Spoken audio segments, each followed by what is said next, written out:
Buongiorno, buona domenica a tutti. Siamo questa mattina in un paese della Val Padana, in provincia di Rovigo, San Martino di Venezia. Qui vicino scorre l'Adige e voi avete sentito, e molti avranno letto, che l'acqua dell'Adige è inquinata. Sono 28 le sostanze che sono state trovate in quest'acqua e quest'acqua riforniva anche una serie di acquedotti che naturalmente sono stati chiusi in attesa di scoprire la fonte di questo inquinamento e di depurarla, anche perché una caratteristica di queste sostanze è che passa ogni tipo di filtro, l'acqua viene filtrata e però queste sostanze chimiche restano ancora nell'acqua. Ecco, questo è il comune di questo paese, non molto grande. Dopo sentiremo dal sindaco anche quanto è grande. Volevo farvi vedere dove siamo. Ecco, questo è il Po, qui c'è Chioggia, qua c'è Venezia, questo è Rovigo, ecco, questo è il fiume Adige. Noi siamo in questo momento a San Martino di Venezia, eccolo qui, questo è l'Adige naturalmente, questo è Rovigo. Vediamo di qua in quest'altra cartina tutto il percorso dell'Adige, ecco, nasce quassù, vedete, sopra a Bolzano, arriva a Bolzano, poi scende giù a Trento, arriva a Verona e prosegue verso il mare Rovigo. Ecco, questo è San Martino di Venezia dove ci troviamo noi e poi va al mare. Ecco, vedete qua Mestre, Venezia, Padova. Ecco, sono questi i comuni che hanno in questo momento l'acquedotto chiuso. Ecco, fanno al centro, c'è Rovigo e sono 3 gli acquedotti chiusi. Ecco, qui questa mattina abbiamo il prefetto di Rovigo, il sindaco di Rovigo e naturalmente il sindaco di San Martino di Venezia. Ecco, se potete venire qua, sindaco di San Martino di Venezia, buongiorno, dottor Piombo, sindaco di Rovigo, e il dottor Cutuli, prefetto di Rovigo. Allora, come si è arrivati? Lo chiediamo al sindaco perché è l'autorità costituita a questa emergenza locale, quindi quella, diciamo così, non che viene da Roma ma che nasce sul posto. Sì. Allora, come è cominciata questa vicenda? Alcuni dicono che è cominciata addirittura 2 o 3 anni fa, ma solo in questo momento, solo qualche giorno fa, un magistrato ha scritto una lettera e sono stati presi provvedimenti. Ecco, diciamo che non è stata per merito del magistrato che è partita l'emergenza, purtroppo il merito è dell'acqua fortemente inquinata dell'Adige. L'inquinamento è iniziato 2 anni fa, ancora nel 1987, noi ci siamo riuniti in prefettura, abbiamo segnalato lo stato di grave inquinamento del fiume Adige, abbiamo richiesto al Ministero dell'Interno, della Protezione Civile, dell'Ambiente un intervento immediato. Molto probabilmente non siamo stati creduti allora. Allora ci sono state diverse punte che si sono concluse anche con una chiusura dell'acquedotto lo scorso anno e poi c'è stato l'avvenimento di sabato scorso. Il nostro presidio multizonale di prevenzione, che è l'unità sanitaria locale, ci ha dato parere di chiusura, di non potabilità dell'acqua e quindi abbiamo dovuto chiudere l'erogazione dell'acqua ai fini alimentari. Ecco, senta, se possiamo spostarci un attimo da questa parte e dopo vedremo gli altri ospiti. I giornali di questa mattina fanno dei titoli. Adige, 4 inquisiti, sono i tecnici della sezione chimica di Rovigo. Ecco, 10 giorni per decidere ancora. Altre notizie. False le analisi sull'acqua inquinata, Rovigo sotto accusa medici e tecnici delle USL.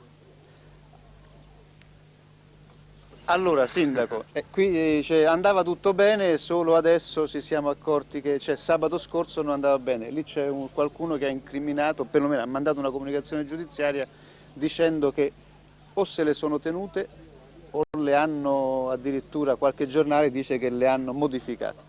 No, io ritengo, per quello che conosco, che i tecnici abbiano svolto il loro lavoro e abbiano fatto il loro dovere.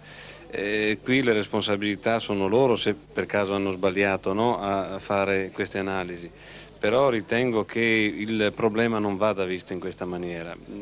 quando si affronta un argomento di tale portata non si può pensare soltanto ed esclusivamente ad una questione di analisi. Lei capisce che l'Adige nasce in provincia di Bolzano e attraversa due province molto industrializzate come quella di Bolzano e di Trento.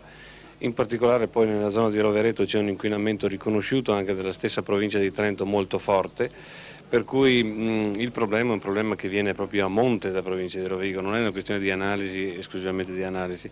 Quando lei poi ferma l'acqua non diventa un fenomeno del secondo, del momento.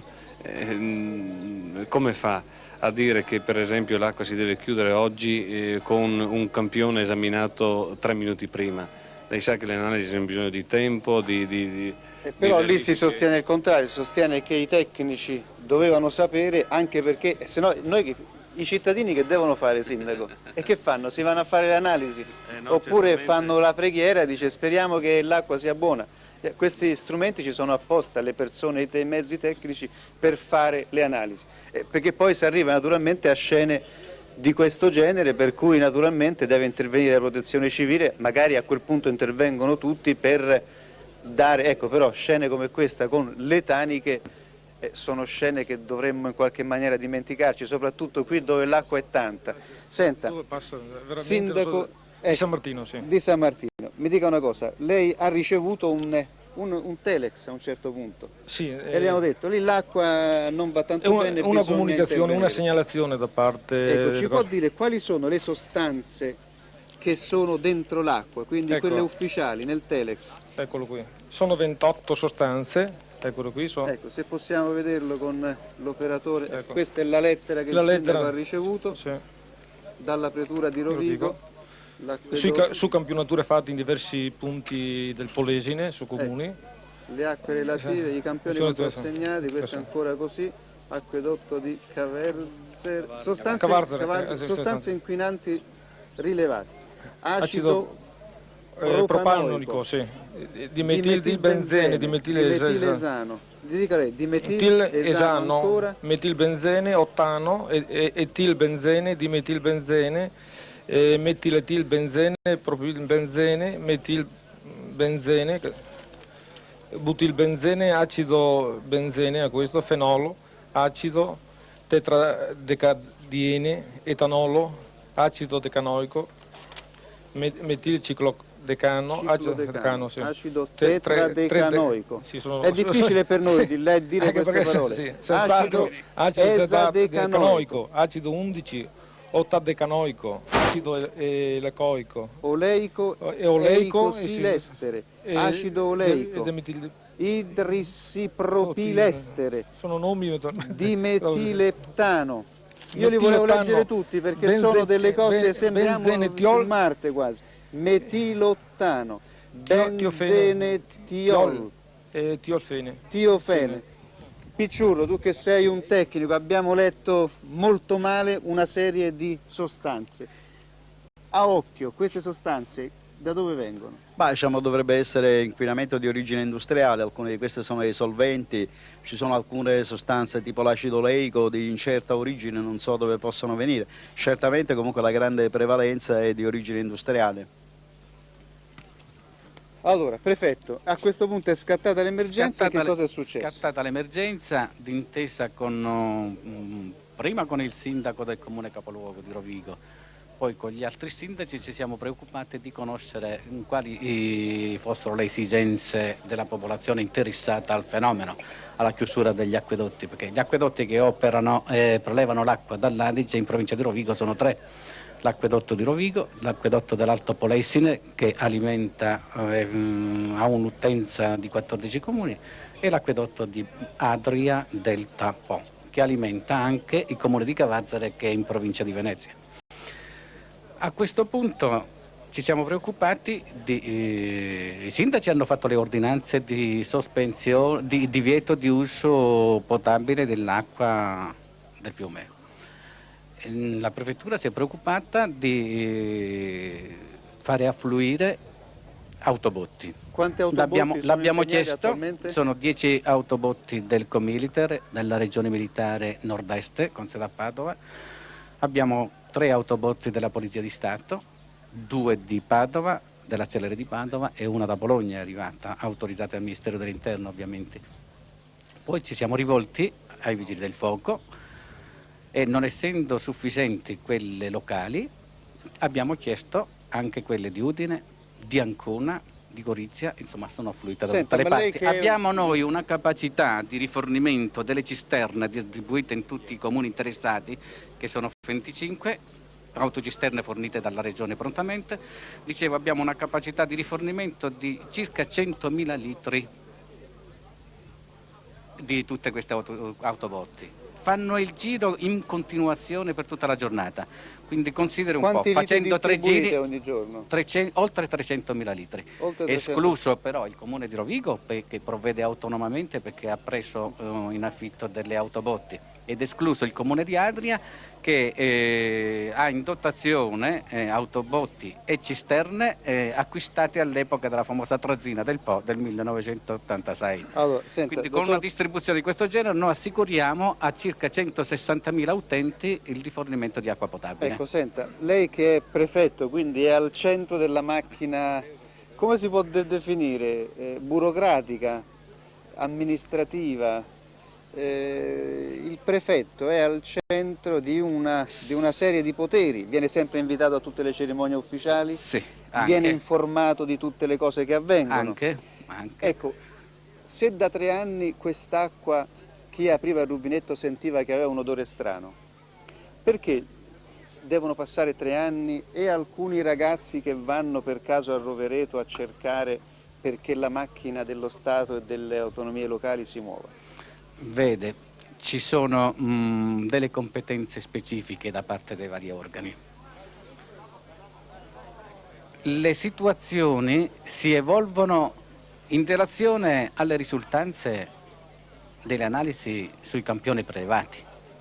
Fino a quando Nessuno preleva i campioni? no, i campioni vengono regolarmente prelevati e vengono regolarmente analizzati. L'abbiamo fatto analizzare per notizia anche di notte.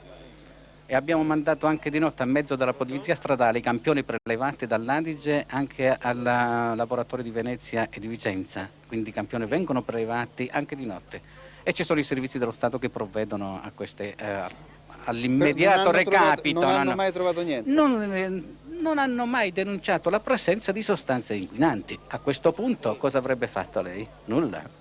Ma lì ce ne sono 28, com'è possibile? Ora è emerso, evidentemente sono emerse in questa circostanza la presenza di questi 28 elementi appartenenti alla famiglia degli idrocarburi, mi pare di capire, ed è scattata l'emergenza, sospensione di acqua per uso potabile e quindi l'emergenza Senta, da di dove fornimento. vengono queste sostanze?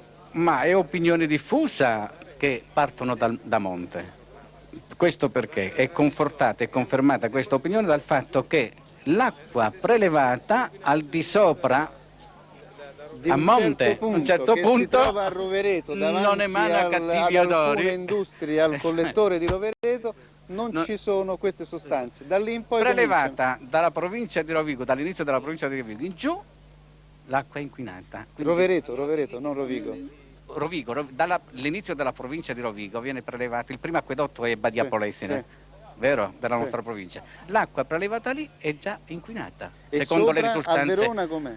È già E a inquinata. Verona? È già inquinata. E sopra a Verona? già Andiamo qua, inquinata. vediamo un po' dove comincia secondo... Io sto facendo un'intervista molto lunga, più del solito, perché sono 3 esponenti ufficiali, quindi naturalmente quando si esprimono stanno ben attenti alle cose che devono dire. Allora, ecco Sindaco, se vi rivolgete verso la telecamera, allora questo è l'Adige, noi siamo qui, dove comincia? Però andiamo su, Qui c'è Verona, saliamo ancora? Verona, salga. Qui c'è Ecco, si fermi. Quindi il si punto fermi. di inquinamento? Maggiore è qui. Questo tratto è stato denunciato dalla stessa regione Trentino-Alto Adige come il tratto più inquinato del fiume Adige, dalla stessa provincia di Trento, ripeto. Ecco, è stato denunciato come il tratto maggiormente inquinato del fiume. Attualmente sono stati fatti dei prelievi?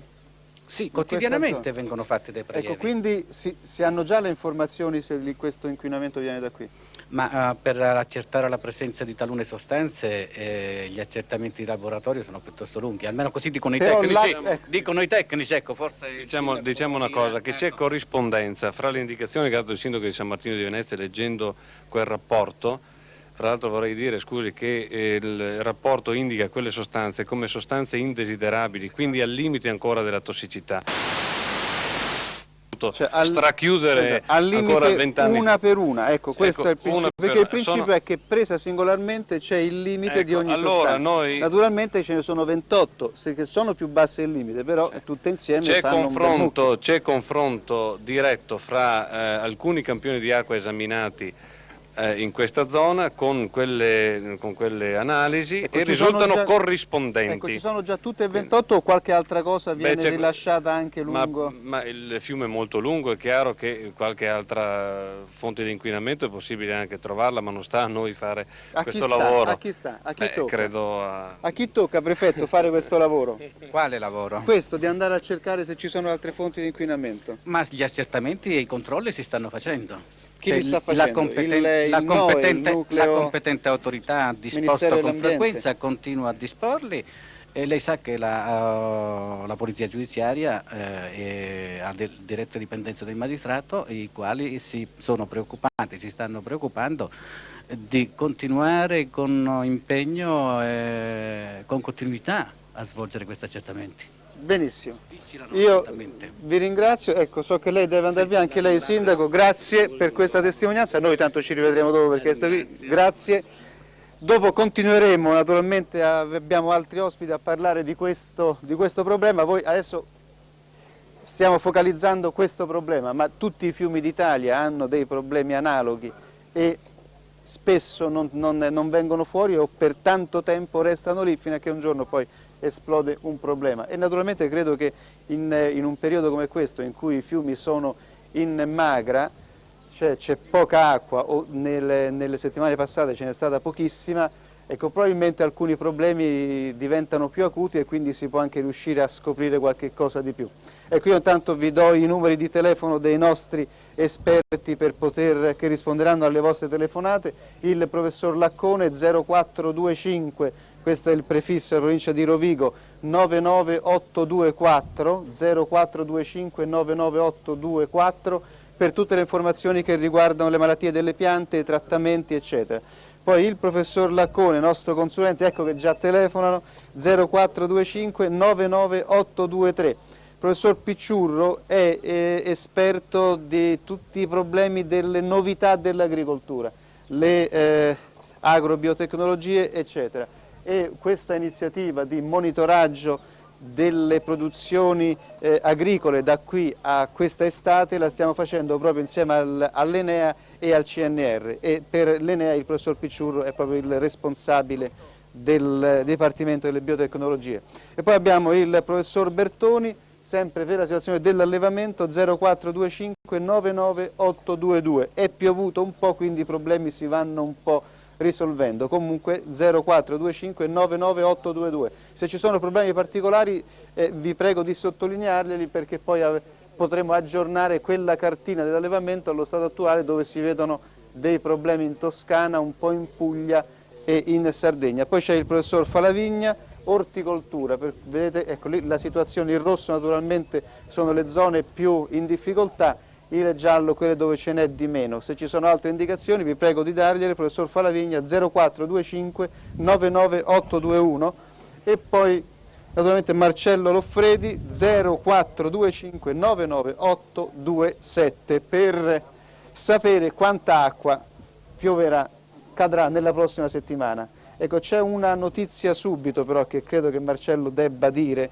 in maniera che poi dopo la spiegherà bene. Nella prossima settimana ci saranno dei problemi di temperatura per il sud. Direi un po' per tutte le regioni, ma in particolare per quelle più esposte ai venti freddi da nord-est, quindi praticamente dall'Abruzzo sia per finire la Puglia e la Calabria ionica. Ecco, nella seconda parte Dara cercherà di dare anche un'indicazione su come andranno le temperature. Ecco, mentre i nostri esperti cominciano a rispondere alle prime telefonate, io vedrei un filmato. Noi abbiamo parlato di questa nuova bozza del piano agricolo nazionale, la stiamo vedendo settimana dopo settimana nei vari sviluppi. Oggi vediamo un po' la vitivinicoltura. Ecco, se possiamo vedere il filmato, la scheda sulla vitivinicoltura. Vi ricordate il piano agricolo nazionale fu fatto nell'84 dal ministro Pandolfi, oggi il ministro Mandino lo sta rinnovando.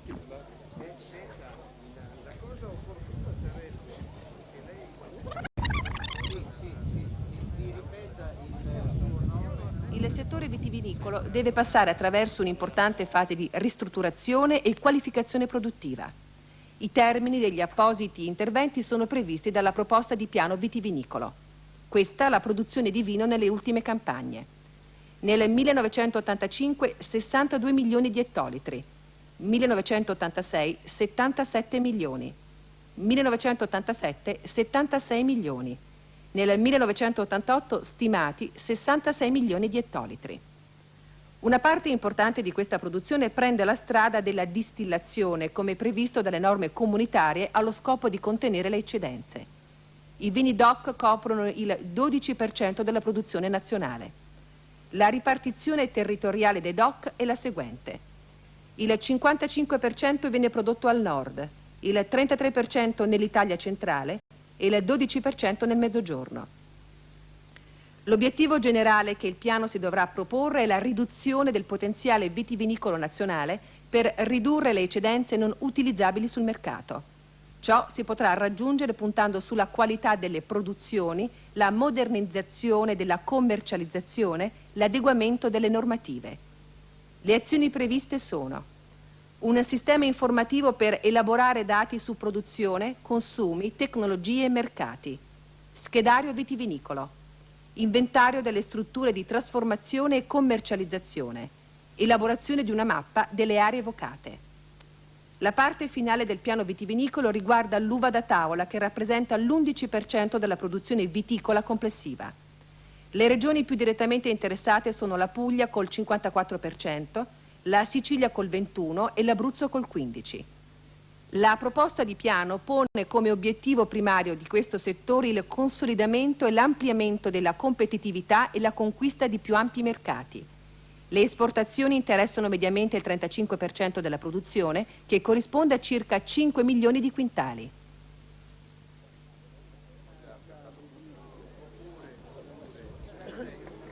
Ecco, questo un'altra parte del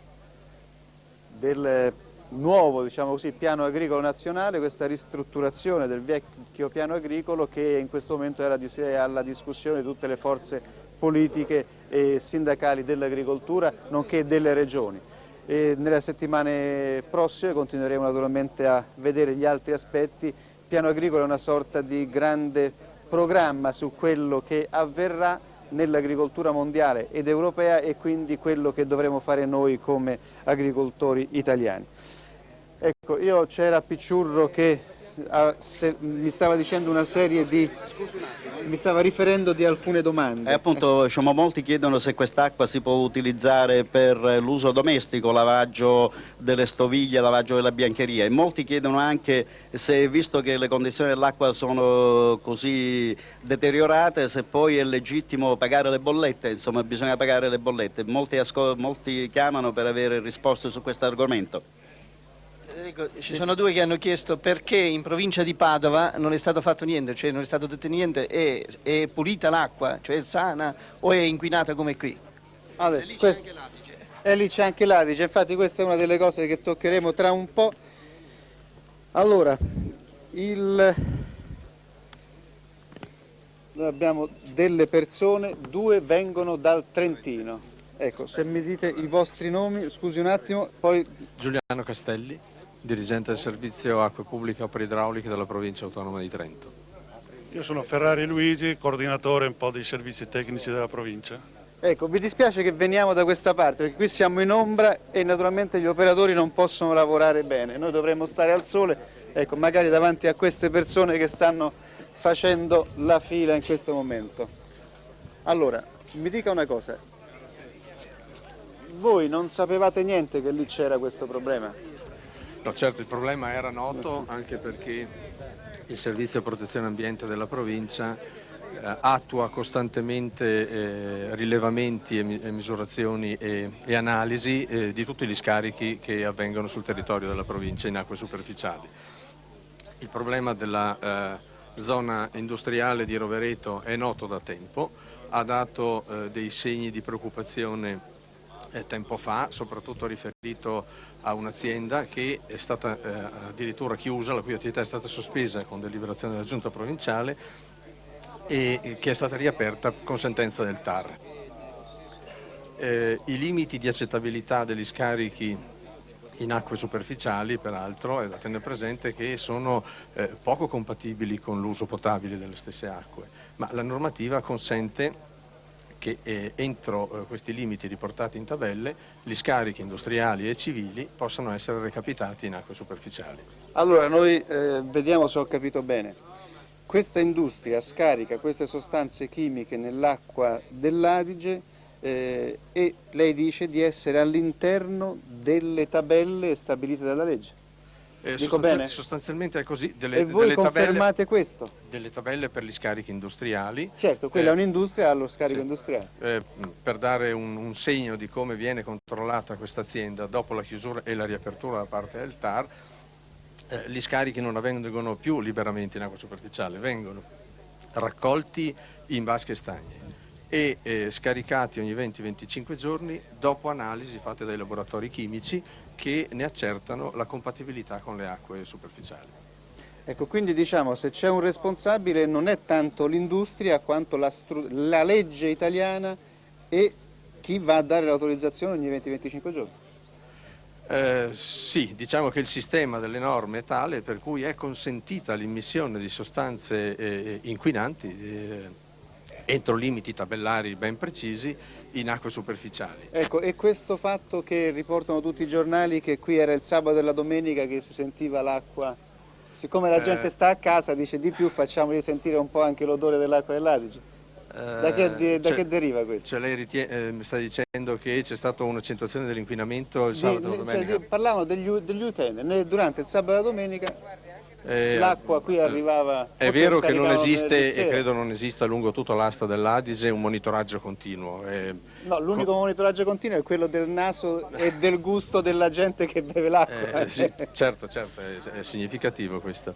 Non so rispondere perché non ho elementi, evidentemente può anche essere che... lei è il responsabile? Del servizio acque pubbliche e opere idrauliche della provincia autonoma di Trento. Ecco, quindi diciamo è il responsabile anche degli uffici di Rovereto che devono controllare per poi... la parte idraulica, non dipende da me direttamente il controllo della qualità delle acque. Ecco, lei? No, io sono un po' il coordinatore di questi servizi, ma guardi che abbiamo fatto dei prelievi dei campioni anche di sabato e di domenica su queste industrie per vedere se erano in regola con quelle che erano gli standard ammessi. È tutto in regola? No, non è tutto in regola, tutt'altro, ma è il allora, difetto. Qual è il problema? Il problema è quello della legge, che la legge ammette di fare per ogni industria entro certi standard degli scarichi, però la sommatoria di tutti questi piccoli standard che vengono concessi, quando arrivano nel fiume si concentrano, aumentano e creano il problema dell'inquinamento.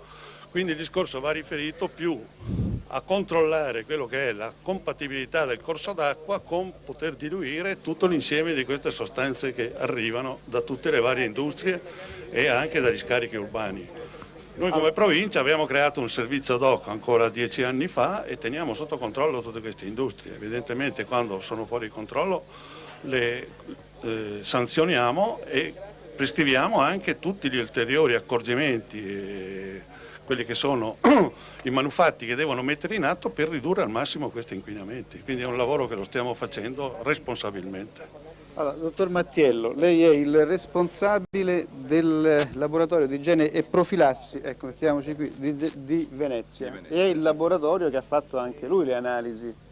Certo, perché su quest'acqua. Certo, perché la situazione di Rovigo richiedeva l'intervento non solo delle strutture presenti in Rovigo per la provincia di Rovigo, ma vista l'emergenza, vista la gravità della situazione, la Regione Veneto ha chiesto l'aiuto e il supporto anche delle strutture similari, quindi dei presidi multizonali di prevenzione di Venezia, di Vicenza e di Verona, per supportare tecnicamente la situazione locale.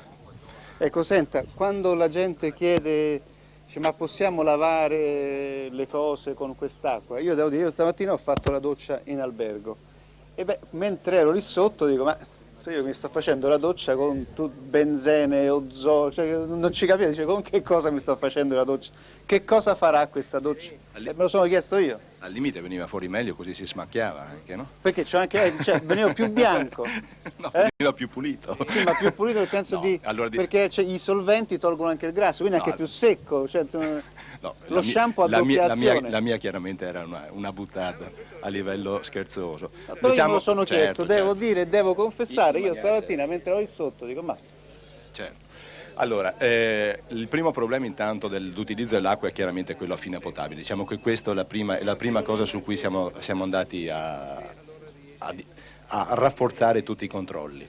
Per quanto riguarda gli altri problemi, che sono quelli di utilizzo domestico normale, cioè il lavaggio, cucinare, eccetera, direi che bisogna fare un momentino di attenzione. Cioè, le sostanze che sono state trovate, si sta adesso vedendo quali sono le classi di tossicità, le quantità, perché la determinazione di queste sostanze intanto è stata fatta per adesso a livello qualitativo, cioè si dice ci sono. Per adesso non riusciamo ancora a dire quanto ce n'è di questa roba, perché di certe sostanze non si riescono ad avere gli standard per poi fare una comparazione assoluta di quantità presente. Secondo lei, che è un esperto, se uno lo sente all'odorato, quanta ce n'è? Ce n'è poco? Intanto una cosa è sicura, non c'è la corrispondenza fra odore e presenza di sostanza. Cioè abbiamo trovato presenza di sostanze anche senza odore e a presenza di odore per adesso non abbiamo individuato sostanze che abbiano... Che dipende? L'odore può dipendere appunto da altre sostanze che in quel momento non sono determinabili. Cioè non c'è... essere oltre i 28, oltre queste 28 sostanze potrebbero essere... Potrebbe essere... I limiti tecnici... È vero una cosa che mi ripetono sempre, dice, però stai attento, dice, si trova quello che si cerca. Esatto. Se uno non sa che cosa vuole trovare, cerca ma non trova niente. È vero questo? È vero fino a un certo punto e la dimostrazione che non è più vero è proprio questa. Cioè queste sostanze sono determinabili non tanto perché si sa che ci siano, per cui si è andati in cerca di questo, quanto ormai con certe strumentazioni, specialmente in questo caso si parla di una strumentazione che si chiama gas massa, si riesce ad andare a identificare sostanze non previste, confrontandole con biblioteche che sono in computer. Ad esempio da noi ci sono 42.000 sostanze con cui poter confrontarsi, quindi anche se non si sa che ci siano, perché l'idea tecnica, la compatibilità tecnica di ricerca può arrivare a 100, 200, a 300, a 400 sostanze e non più e non oltre, però si riesce in questi momenti anche ad andare al di là di quella che è la previsione tecnica, come è stato in questo caso. Ecco, senta, lei è di Venezia, sì. Quindi è al di fuori della provincia di Rovigo? No. Sono al di fuori della provincia di Rovigo, però la provincia di Venezia ha Chioggia, che è l'ultimo acquedotto nell'Adige, che è altrettanto... Io volevo fare una domanda un po' più ampia. Sì. Quelli di Padova, è arrivata una telefonata, Sì, dice, ma gli acquedotti di Padova che devono fare? Devono essere... Allora, gli acquedotti... Io vorrei chiamare qui anche Nicoletta Novello, una collega giornalista del Mattino di Padova. Buongiorno, ciao. Ecco, vieni, mettiamoci qui davanti al nostro generale. Allora, lei ha portato una cartina, vediamola. Ecco, quanto veleno nel bicchiere. Questo è, se riusciamo a vederla, bene. Questo, ecco, sono spiegala tu. Quattro acquedotti che pescano direttamente dall'Adige della Bassa Padovana. Acquedotto della Bassa Padovana, Adige, Conselvano Roncaiete e Valli Piovese. Ecco, se ti metti un po' più al sole, scusate perché questi sono un po' dei tecnici. Ecco, qui l'emergenza non è scattata, cioè l'acqua esce ancora dai rubinetti e la possono bere, ma di fatto l'acqua minerale è usata sempre da anni ormai. C'è il boom dell'acqua minerale. Anche lì. Però il fatto è che viene minimizzato il pericolo, quindi è una volontà politica di non creare questa emergenza quando di fatto non si capisce perché quelli della riva sinistra dell'Adige bevano un'acqua diversa da quella della riva destra, è la medesima, anche se in effetti qua abbiamo delle convergenze, acque che provengono dall'alto per cui dicono è più pura. Ma le ultime analisi hanno riprovato che solventi clorurati, cloroformio, idrocarburi ci sono ed in tassi piuttosto elevati. L'unico di questi 4 acquedotti è quello dell'Adige che da una settimana ha interrotto... Qual è di questi? Questo. Questo acquedotto qui? Questo acquedotto ha interrotto da una settimana l'erogazione dell'acqua per incertezza, che però è quasi sicurezza che l'acqua appunto non sia bevibile. Bisogna dire però che sì, forse questo acquedotto è l'unico che nell'87 per esempio ha fatto un sondaggio per rilevare le cause di inquinamento, ha predisposto un filtraggio a carboni attivi, però anche questo filtraggio per esempio non è sufficiente perché si è visto proprio che le ultime analisi che ha fatto l'USL 29 di Badia Polesine, anche dopo il filtraggio rimangono sostanze inquinanti, quindi si abbassa il tasso di concentrazione ma la qualità resta la medesima, cioè arrivare a H2O probabilmente è impossibile, quindi non è sufficiente nemmeno un filtraggio di questo tipo. Ecco, questi sono... Lei ha... Cioè, perché questi acquedotti non sono stati chiusi? Beh, intanto io so che alcuni di questi acquedotti hanno delle fonti di approvvigionamento alternativo a monte, cioè non tutti, come qui nella situazione degli acquedotti dei 3 acquedotti di Rovigo, in quello di Chioggia, che è quello più a valle, il rifornimento di questi acquedotti è puramente dalle acque dell'Adige. Questi qua invece riescono a bypassare totalmente o parzialmente il prelievo nell'Adige con fonti di approvvigionamento a monte in questa zona. Io questa so che è la situazione in quel Cioè quindi miscelano l'acqua con... O sostituiscono completamente o miscelano con acqua proveniente da monte. Quando poi però, scusa, questa miscela passa attraverso condotte che sono di cemento amianto, come per esempio nelle valli piovesi, difatti sta scatenando una protesta e polemiche, che è un materiale altamente pericoloso. È chiaro che questa miscela la sua bontà la perde per strada. Se poi si va a vedere, non so, per esempio la condotta delle valli piovesi, 600 riparazioni nell'87, perdite del 50%, cloroformio 20 microgrammi al litro, tutto questo non può che dire che la qualità non è certo ottima.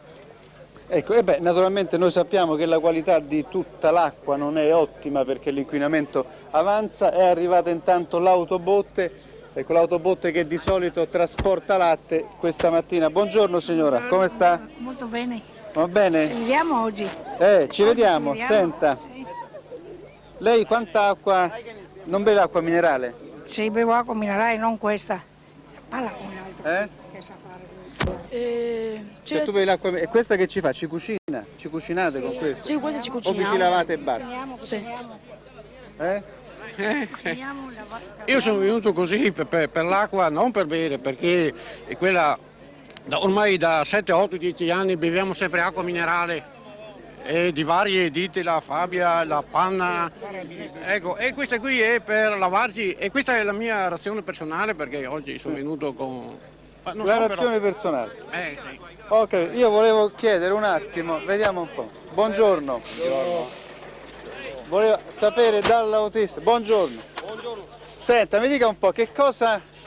Lei tutti i giorni va in giro? Sì, faccio la raccolta del latte per le aziende e poi sul pomeriggio andiamo a fare dove c'è da fare bisogno. Quindi la prima acqua sa di latte? No, perché c'è un lavaggio chimico, tutto in regola, tutto anche per quello legge. Chimico, però anche quello chimico. Tutto a posto. Sì, d'accordo, perché il lavaggio la è fatto... gente che cosa dice? Piano. Che cosa dice la gente? Beh, un po' insomma, cioè un po' di malcontento perché è dappertutto, ecco.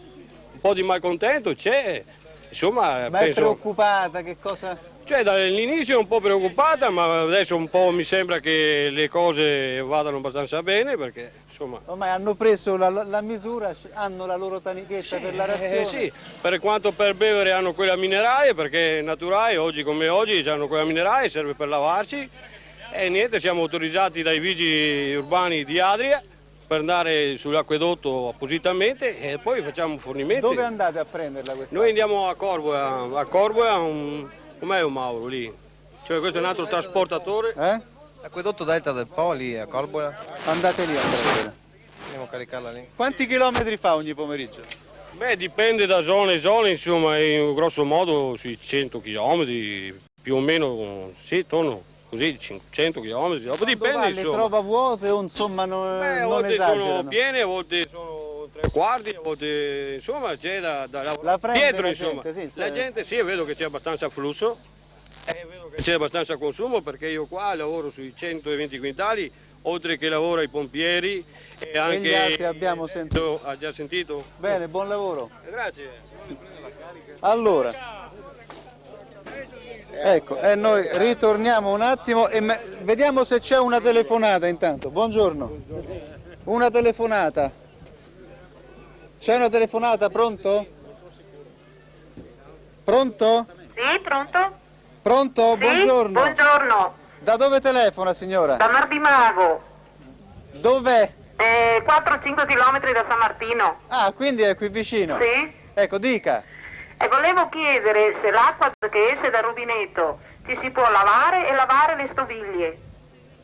Dov'è il nostro... Ecco, si può lavare e lavare le stoviglie? Riprende la domanda sua prima. Io direi che per lavare le stoviglie non ci deve essere problema, nel senso che poi come il problema per lavare la biancheria e per lavarsi non sono certo queste sostanze nelle concentrazioni in cui ci sono che danno problemi. Idem per le stoviglie che normalmente poi vengano sempre asciugate e quindi non rimane sulla stoviglia qualcosa di pericoloso. Va bene signora? Sì, va bene, grazie. Grazie a lei. Buongiorno. Allora, sono le 11:20, io volevo salutare Gianluigi Ceruti, che è venuto con dei giovani, un giovane, buongiorno, della Lega Ambiente del WWF. In rappresentanza di un gruppo di ambientalisti che sono andati a Rovereto il 4 e l'11 febbraio scorsi e che hanno raccolto degli elementi estremamente preziosi. Ecco, Gianluigi Ceruti, vicepresidente di Italia Nostra, naturalmente lui è di Rovigo, quindi questo problema lo ha vissuto in prima persona e è una delle battaglie che solitamente magari è abituato a fare, ma questa l'ha fatta forse con un po' più di calore perché c'è una conoscenza più diretta del disagio che si vive. Sì, certo, e poi è di estrema gravità e mi pare che qualsiasi... Allora, ecco, è emerso, io vorrei tentare di riassumere un attimo questo concetto che queste aziende di Rovereto scaricano nell'Adige secondo le tabelle di legge ufficiali. Quindi dicono i tecnici del Trentino, noi controlliamo, tutto è in regola. La legge prevede che possano scaricare queste sostanze in mare. Beh, mi pare che ai tecnici che sono stati da te intervistati poco fa abbiano precisato intanto che si tratta di controlli sporadici, che non c'è un monitoraggio né continuo né sistematico, quindi già questo toglie attendibilità alle conclusioni cui sono pervenuti, anche se devo dire che certamente ne ho parlato proprio ne parlo sempre con il padre di questa legge, cioè con Gianfrancesco Merli, certamente questa normativa va modificata anche per quanto riguarda le tabelle, non c'è dubbio, cioè dobbiamo introdurre nel nostro paese delle tabelle molto più restrittive, però il problema di fondo è questo, la gente si chiede, la gente della mia terra, la gente del Polesine che è gente mite ma non può sopportare, abituata a dir sempre signor sì dai tempi della Repubblica di Venezia o poi anche della dominazione austriaca, comandi signor sì, però fino a quando ha sopportato tutta la vicenda delle alluvioni del Po con grande senso di responsabilità e con grande civiltà, però fino a quando? Ora, da 2 anni a questa parte si avvertono questi odori insopportabili nell'acqua e io mi domando, ed è quello che si domanda la gente, sono trascorsi 2 anni, ma i responsabili a tutti i livelli amministrativi e giudiziari, in particolare vorrei dire nella zona a nord, cioè nel tratto diciamo tra Bolzano e Verona, come mai non sono riusciti ancora a scoprire quello che hanno scoperto 4 ambientalisti? Ecco, raccontiamo un po' questa storia. È una storia interessante. La storia comincia molto prima del 4 febbraio perché la Lega per l'Ambiente qui a Rovigo ha cominciato a occuparsi dell'acqua e della puzza a metà dell'87. Quindi siamo arrivati ad individuare almeno una categoria di sostanze che poteva essere presente nell'Adige in presenza anche di puzza già dal settembre dell'87. L'abbiamo indicata questa categoria di sostanze, era abbastanza generale, però poteva servire per proseguire nell'avvicinamento ad un campo molto più ristretto di sostanze. Il lavoro che abbiamo fatto noi è stato ignorato completamente, la richiesta è restata vana fino al settembre dell'88. A quel punto era abbastanza frequente, quasi settimanale, la puzza, dopo ha assunto frequenze molto più decise, arrivando ad essere permanente da novembre, ottobre-novembre fino a gennaio-febbraio. E quindi abbiamo in presenza di un'inerzia delle amministrazioni, perché bisogna sottolineare questo, noi abbiamo fatto questo tentativo in presenza di una incapacità di anni Ecco, andare ad mi racconti avvicinare. che cosa avete fatto? Ecco, abbiamo deciso di fare da noi. In definitiva, Siete se è, andati se è difficile trovare nelle acque dell'Adige, perché l'effetto di diluizione è tanto che si può immaginare che sia difficile trovare certe sostanze, abbiamo pensato che dovevamo andare a trovare alla fonte. Siamo partiti e abbiamo individuato con carte della provincia di Trento la zona di Rovereto come una delle più fortemente inquinate, l'unica nella carta della qualità delle acque della provincia di Trento, e quindi siamo andati a Rovereto. Ora, questo ci ha portato a 2 scarichi, ne abbiamo preso in considerazione uno, abbiamo preso dei campioni, li abbiamo fatti analizzare. Però vi siete resi conto che lì c'era quell'odore particolare che l'acqua aveva qui? Certo, arrivando già nell'area, in vicinanza di una delle ditte, di quella ditta che poi viene indicato come la responsabile in questi giorni, abbiamo sentito la stessa puzza. Eravamo in 4, abbiamo avuto immediatamente la percezione che fosse quella. La stessa puzza molto forte l'abbiamo trovata intorno allo scarico, abbiamo quindi raccolto dei campioni e c'è un fatto anche che fino adesso è stato trascurato. Noi eravamo al sabato, il sabato 4 febbraio, nei giorni seguenti ci hanno controllato a Rovereto la presenza di puzza nello scarico. Questa presenza di puzza è continuata fino al mercoledì seguente. Noi avevamo ancora puzza qui nei rubinetti. La puzza è cessata al pomeriggio del mercoledì, la puzza è cessata a Rovigo al venerdì mattina. Il che vuol dire voi che avete c'è stato... stabilito questa relazione? Ecco, ci sono state queste relazioni. E da lì è venuto fuori tutta questa... le inchieste, la cosa...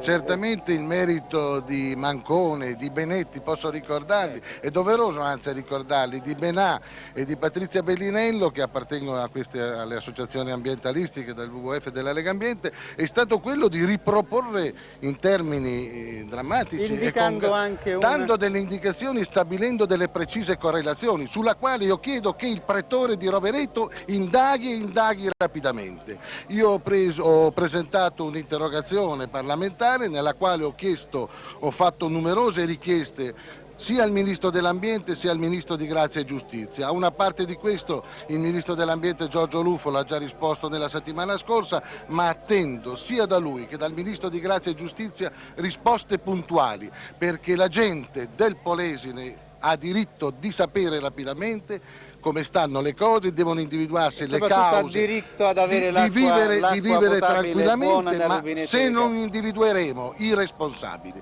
se non saranno individuati con certezza il o i responsabili, non si arriverà mai a capo di questa situazione. Io credo, e l'ho detto anche in Commissione Ambiente qualche giorno fa, sarebbe assurdo che noi ci imbarcassimo in spese, per esempio per opere di approvvigionamento, come si sente dire, alle risorgive delle prealpi, senza intervenire, abbandonando a se stesso il fiume. Noi abbiamo il dovere, come collettività nazionale, di salvare l'Adige, e questo vale per tutti i fiumi d'Italia. Ecco, io adesso volevo vedere qual è la relazione tra questo problema dell'acqua inquinata e l'agricoltura, perché sulle rive dell'Adige e quindi a destra e a sinistra c'è l'attività agricola, un'attività agricola molto fiorente qui nel Veneto, e naturalmente ci sono anche molti allevamenti. Ecco, vediamo un filmato che ho realizzato ieri, sono andato a fare un giro qui intorno nella provincia di Rovigo. Vediamo il filmato, il primo filmato. Un filmato che riguarda un allevamento, un'azienda di 40 ettari, provincia di Rovigo. Qui naturalmente c'è molta zootecnia sia da latte che da carne, e anche una serie di coltivazioni nuove tipo radicchio di Chioggia, radicchio rosso e radicchio bianco. Ecco, vediamo il primo allevamento. Questo campo che state vedendo è stato seminato a Barbabietole proprio in questi giorni. Siamo vicino a una struttura, ad una stalla, vedete qua c'è la paglia, le presse di paglia, una stalla di una trentina di capi, una stalla dove si produce latte. Il proprietario, il signor Mazzetto, buongiorno. Buongiorno. E c'è anche il professor Bertoni dell'Università di Piacenza, esperto di zootecnia e soprattutto di alimentazione zootecnica. Senta, lei, ho detto, ha una trentina di capi? Da illattazione sì. Vediamo un attimo com'è fatta questa stalla. Ecco, queste sono le bovine e dietro ci sono dei vitelli, piccoli vitelli, sono un po' da tutte le parti. Ecco, noi siamo venuti qui perché vorrei capire una cosa. Quali sono i problemi dell'acqua quando uno ha una stalla di questo genere, a 100 capi? L'acqua da dove la prende? Beh, noi per le bovine? Abbiamo l'allacciamento idrico, una condotta idrica dell'acquedotto, e in più abbiamo anche il pozzo artigiano, perché non possiamo rimanere a rischio a essere allacciati soltanto a un tipo di struttura che ci fornisce acqua. Per niente abbiamo fatto. Voi bevete la stessa acqua che date ai bovini? Noi sì, beviamo la stessa acqua. In questo momento che è chiuso l'acquedotto? In questo momento non era previsto questo caso? Oddio, non era previsto, però per noi non comporta grossi impegni perché abbiamo la disponibilità del pozzo artigiano. Perché lei ha detto, dice, quando è chiuso il pozzo usiamo quell'acqua. In questo caso è chiuso l'acquedotto. In questo caso è chiuso l'acquedotto. Ecco, senta professore, vi chiedo un'altra cosa, la qualità dell'acqua, se l'acqua è inquinata, che cosa produce nell'animale e l'inquinamento va a finire nel latte? Indubbiamente che qui bisogna distinguere il tipo di inquinamento. In questo caso, trattandosi di un inquinamento chimico, può creare dei problemi a livello del rumine, quindi a livello digestivo, però è sempre in funzione del quantitativo di questi inquinanti. E alcuni di questi vengono trasformati dal rumine, che quindi agisce anche in un certo senso da filtro, da stop per questo tipo di materiali. In altri casi invece, come abbiamo visto a suo tempo per i prodotti derivanti dall'inquinamento di Chernobyl, alcuni di questi erano assorbiti e si ritrovavano nel latte, quindi non è possibile fare... Cioè dipende dagli elementi chimici? Esatto, dipende molto dal tipo di inquinante. Ecco. Dove stiamo camminando noi c'è un pozzo. Il pozzo passa in queste vicinanze perché l'avevamo fatto in altra zona e ci creava problemi perché le falde hanno dei spostamenti abbastanza notevoli, invece abbiamo fatto diversi sondaggi e qui l'esperto ha ritenuto il posto più opportuno e difatti da 3 anni questo posto ci sta dando acqua e non creando nessun problema al tipo di acqua. Senta, professor Bertoni, l'acqua dura, io ho sentito anche spesso che se l'acqua è dura non c'è resa, se l'acqua invece non è dura c'è più resa, vogliamo spiegarla un attimo? Beh, anche qui dipende dai livelli di questa durezza, cioè di quanto calcio e in parte fosfato. Cioè la durezza che cosa significa in termini chimici? Significa la quantità di residuo in sali, in particolare sali di calcio, solfati, fosfati, che sono presenti nell'acqua. Senta, mi stava dicendo che state preparando una struttura, uno stabilimento che deve essere situato davanti al mercato dove gli agricoltori di questa zona andranno a vendere la verdura. Per lavarla.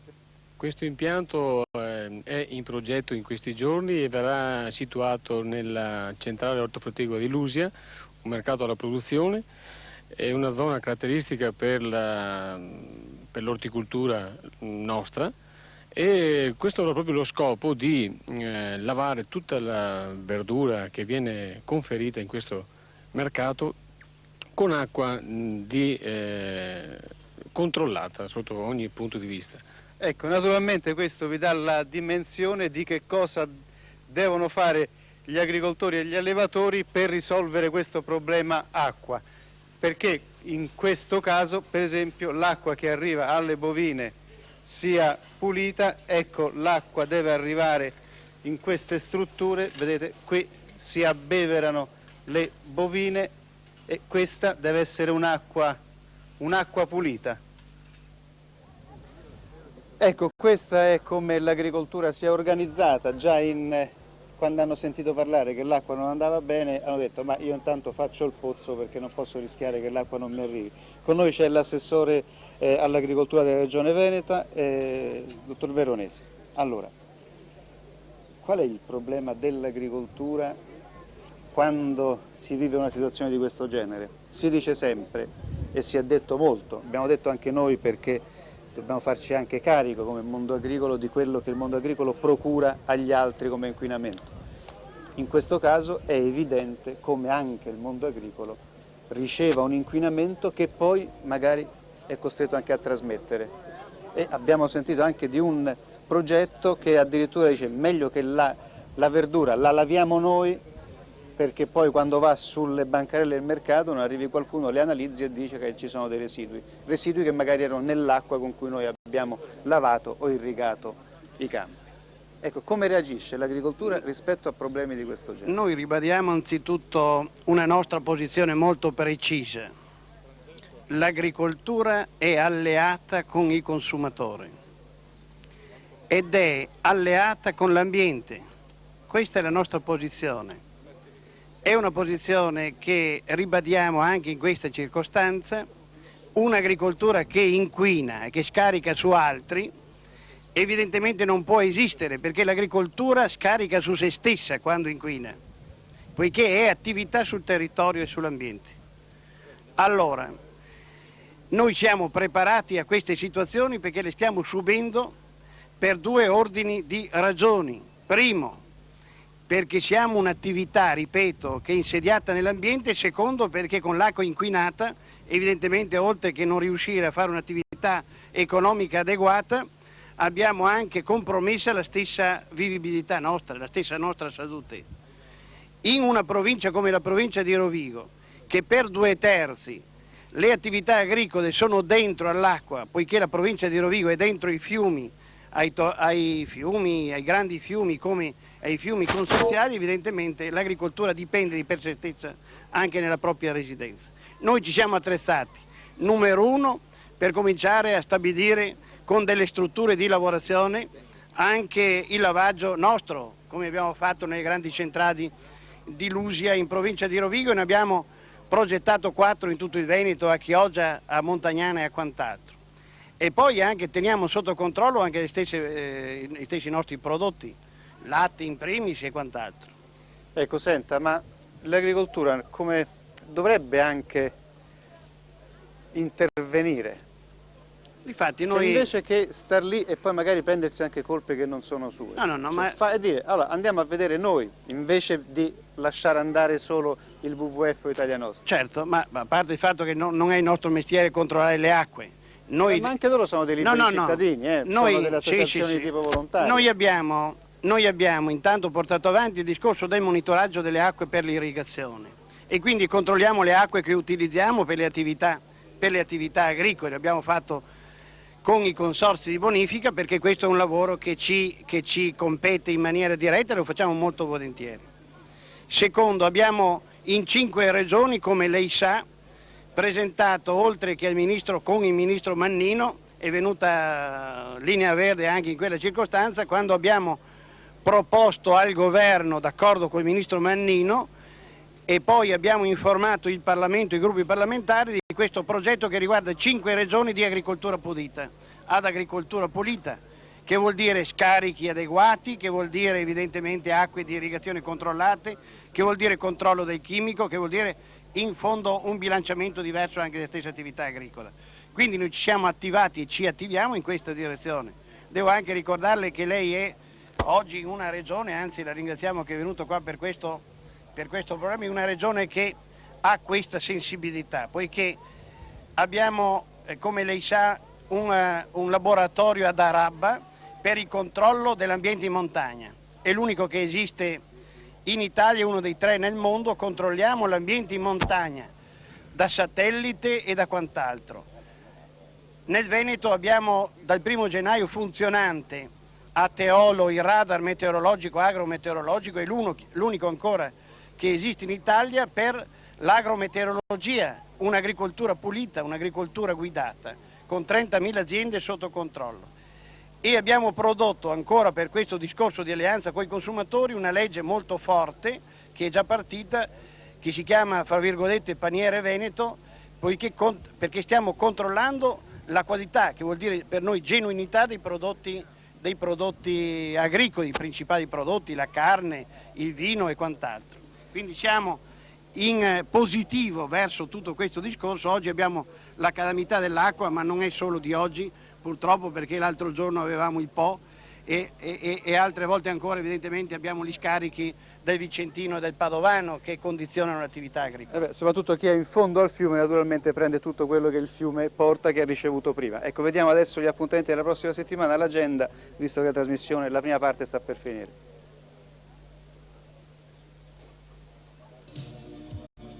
Questa tutti gli appuntamenti della settimana. Oggi a Forlimpopoli, Forlì, manifestazione folcloristica della Sega Vecchia. A Rovescala, Pavia, mostra mercato Vino Bonarda. A Greve in Chianti, Firenze, mostra di modellistica navale L'uomo e il mare. Lunedì a Torino, presentazione del quaderno monografico Piemonte Agricoltura. Sempre a Torino, inaugurazione mostra Come ho visto l'agricoltura. Martedì a Roma, incontro nazionale su centri di iniziativa dei tecnici e ricercatori agricoli per un nuovo e moderno sistema agroindustriale e ambientale organizzato dalla Commissione Agraria del PC. Mercoledì a Piacenza, assemblea provinciale UPA della Confagricoltura. A Catania, dibattito Mulieris Dignitatem organizzato dalla Coldiretti. A Milano, assemblea generale dell'Associazione Piopicoltori della Confagricoltura. Giovedì a Roma, quarto congresso nazionale della Confcoltivatori sul tema Dalla protezione alla competizione, professionalità, parità e innovazione. Sempre a Roma, Forum 89, mostra convegno alimentare promossa dalla Unione Commercianti. A Vicenza, convegno agroalimentare sul tema consumi e prodotti che cambiano dinanzi al mercato globale. Ad Asti, incontro dibattito sulla nuova disciplina giuridica nel settore enologico.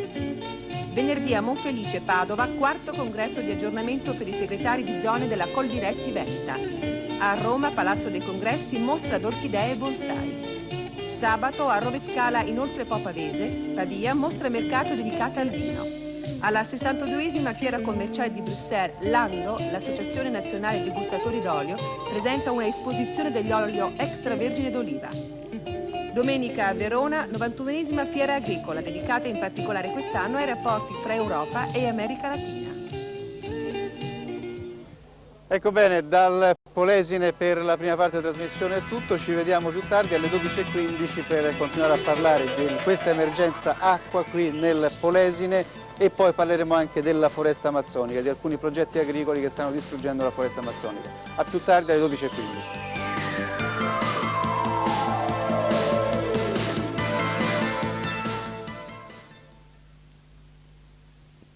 Dove parte?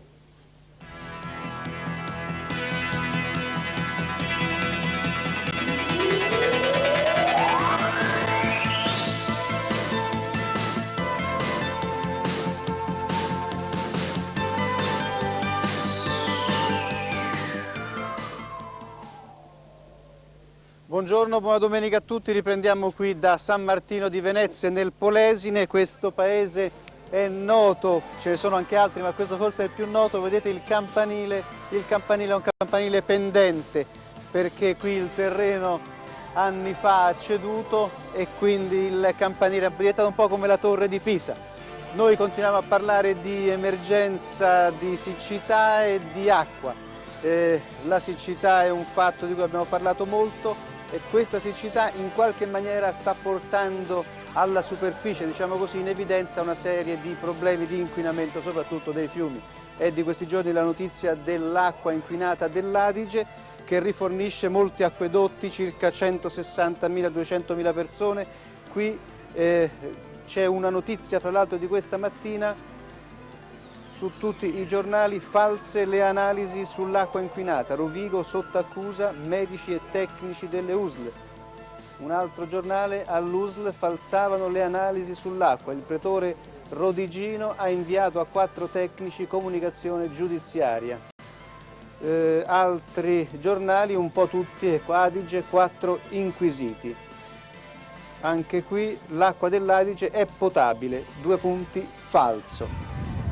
Sono 2 o 3 anni che l'acqua qui aveva un odore malsano, solo recentemente si è saputo che ci sono circa 28 sostanze, perlomeno queste sono state trovate dai tecnici, 28 sostanze che inquinano l'acqua e naturalmente vivono con rifornimento a tanica a mano tutti questi 160.000 abitanti qui vicino, ecco, qui in questa piazza, e noi ci siamo messi proprio qui con i nostri esperti, c'è una dei contenitori a cui vanno tutti i cittadini a prelevare l'acqua. Ma vediamo bene dove siamo. Questa è la zona, vediamola qui, ecco, questa è il Veneto, vedete qui c'è Venezia, questo è l'Adriatico, questo è il Po, questo qui sotto, questo ai confini tra l'Emilia Romagna e il Veneto. Questo invece che abbiamo sottolineato con un pennarello blu è l'Adige. Nasce molto al nord, qui siamo a Bolzano, vedete, scende giù, passa a Trento, passa a Rovereto. Stamattina ci hanno detto che da Rovereto a Rovereto è la fonte di inquinamento, poi scende ancora giù, arriva a Verona, viene a Rovigo, noi ci troviamo ecco qui a San Martino di Venezia, in questa zona, e poi naturalmente va a mare.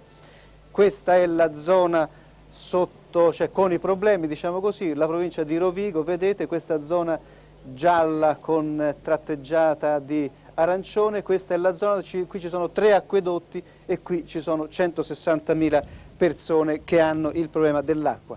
Tra un po', noi durante l'intervallo tra le 11 e mezzogiorno e un quarto abbiamo ricevuto delle telefonate e siamo in grado di fare un aggiornamento sulla situazione anche di responsabilità. Ma intanto vediamo subito una tranche del notiziario, vediamo alcune notizie della passata settimana.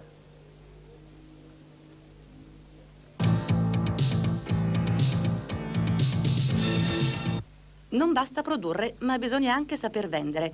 Questo è il concetto che ha fatto da guida il convegno Agricoltura ancora, che si è svolto ieri a Ribera, in Sicilia. La zona di Ribera, nota per le sue arance Washington Navel, produce anche pesche, pere, albicocche e fragole. E gli agricoltori devono fare i conti con la penuria d'acqua, anche se utilizzano moderne tecniche di produzione. I lavori sono stati chiusi dal ministro Mannino, che ha sottolineato la necessità di impegnare moderne tecniche di vendita per ampliare gli spazi di mercato. Nel settore agroalimentare continuano le operazioni di accorpamento e fusioni, anche in vista dell'ormai prossimo mercato unico europeo. La divisione alimentare della Panigal è stata acquistata dalla Knorr. Passano così alla multinazionale americana la Santa Rosa, produttrice di marmellate e prodotti a base di pomodoro, e le riserie Campiverdi. Ancora nulla di fatto per la Polenghi, per la quale era stata avanzata una proposta di vendita alla SME. A rendere difficile l'accordo è il passivo di oltre 50 miliardi in cui si trova la Polenghi. Aperta ieri a Genova la 19ª edizione di Bibe into Food, rassegna internazionale dell'alimentazione e delle bevande. Saranno affrontate e dibattute le problematiche del settore, dovute principalmente all'evoluzione dei consumi. La rassegna genovese si propone nel ruolo di indicatore di tendenze per le componenti che interessano il mercato: qualità, prezzi, consumo. Festa in famiglia per gli allevatori di bovini di razza frisona nel Cuneese. Si sono riuniti a Centallo per premiare i migliori produttori di latte e dibattere i problemi del settore. Autorità ed allevatori insieme per fare il punto sulla produzione e guardare meglio al futuro. Allevatorissima, così è stata chiamata la manifestazione, ha voluto dare un riconoscimento a Linea Verde, che è stata presente con Federico Fazzuoli.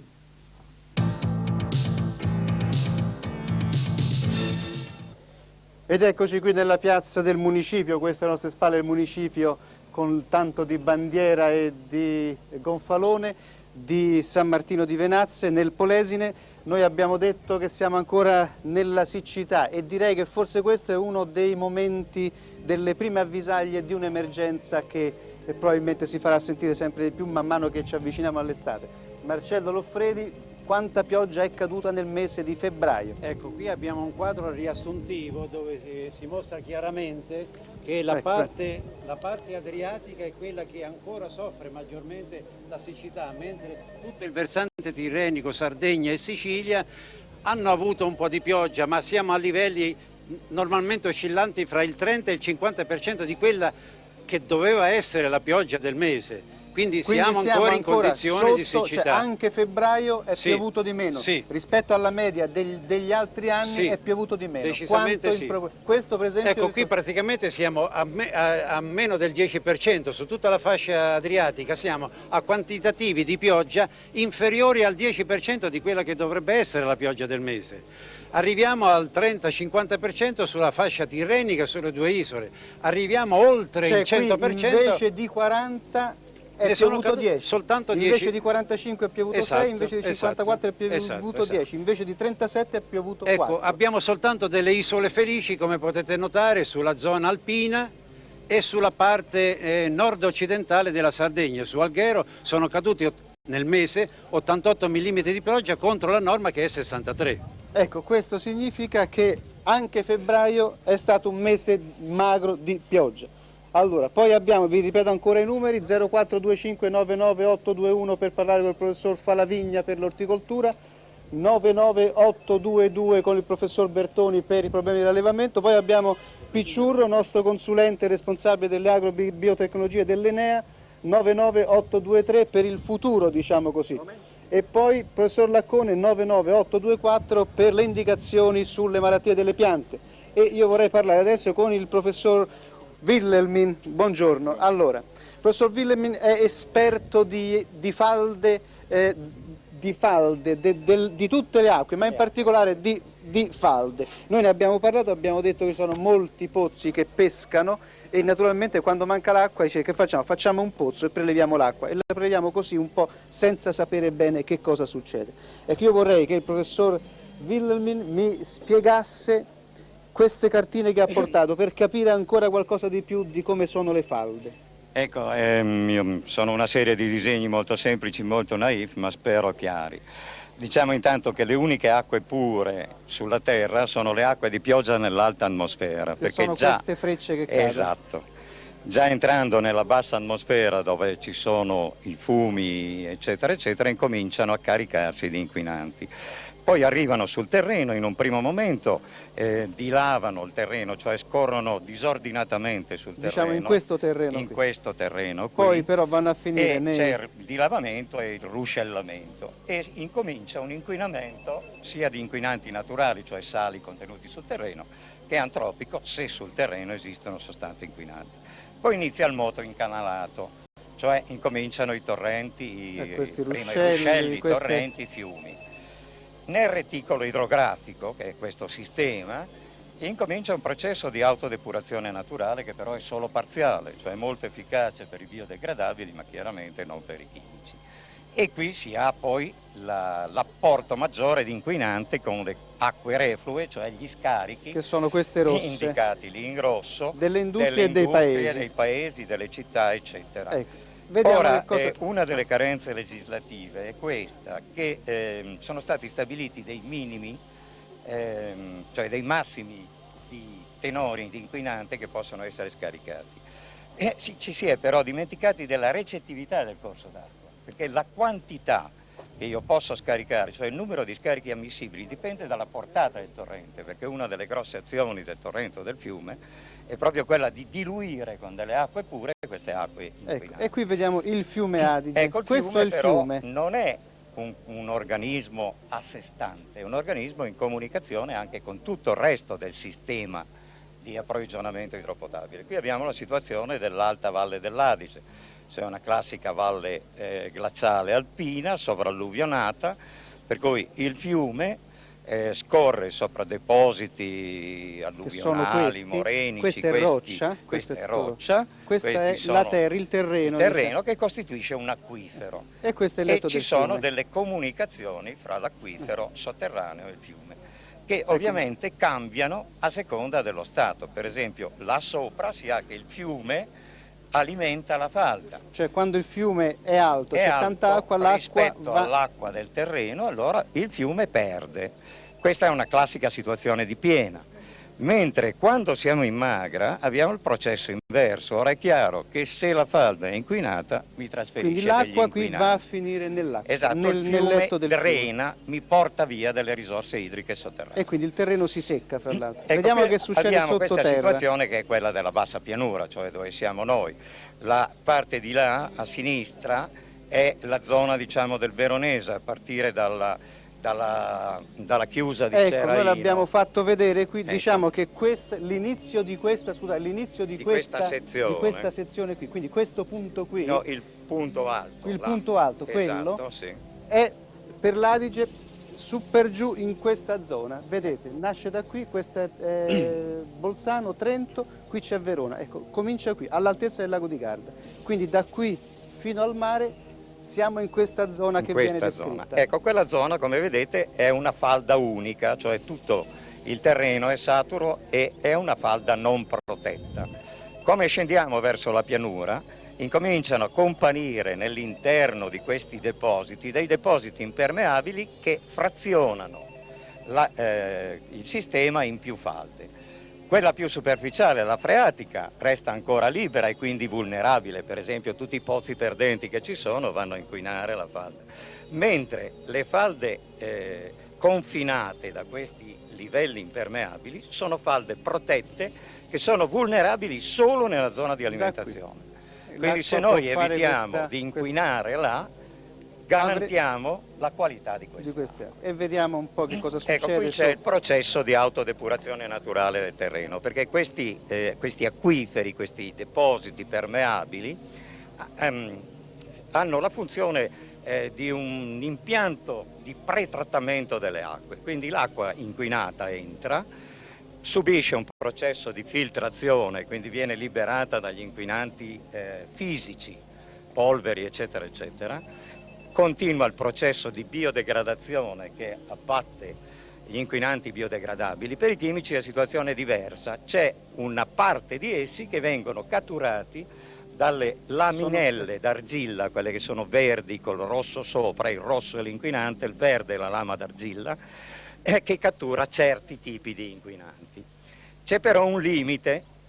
Se superiamo il limite di accettabilità, anche qui cosa succede? Che tutti gli inquinanti che erano stati immagazzinati da queste particelle vengono mollati liberati di colpo, c'è la desorzione e abbiamo degli inquinamenti alle volte superiori a quelli di partenza. Ecco professore, se noi continuiamo a prelevare l'acqua dalle falde, succede qualcosa o come dobbiamo prelevarla? Beh, noi abbiamo ancora delle grosse riserve, si tratta di gestirle bene, cioè finora sono stati fatti degli emungimenti concentrati per cui si creano delle depressioni locali in queste falde in pressione che provocano i famosi fenomeni di subsidenza. E se noi bilanciamo l'emungimento in rapporto alle risorse effettive e alla ricarica delle falde, allora non succede niente. Anzi, a questo proposito direi che ultimamente è prevalso, si è preferenziato il prelievo da acque superficiali per gli acquedotti.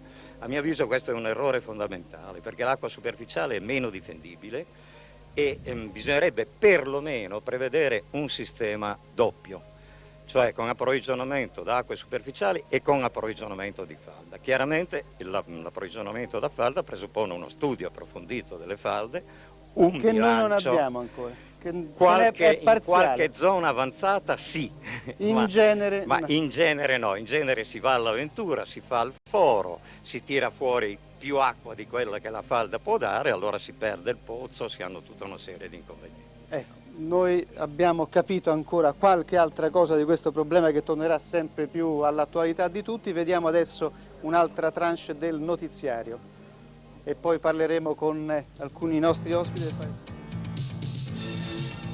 Il rapporto tra agricoltura e difesa dell'ambiente è stato esaminato ad Orvieto in un convegno indetto dalla Commissione Agraria del PCI, sottolineato come l'attività agrituristica possa diventare per gli agricoltori un'occasione di integrazione di reddito, sollecitate risorse finanziarie adeguate e la defiscalizzazione del settore.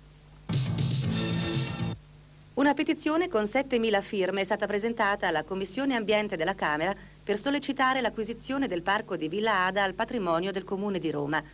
Un comitato di ambientalisti si è costituito per portare avanti iniziative in difesa degli 80 ettari di verde sui quali si estende la storica villa.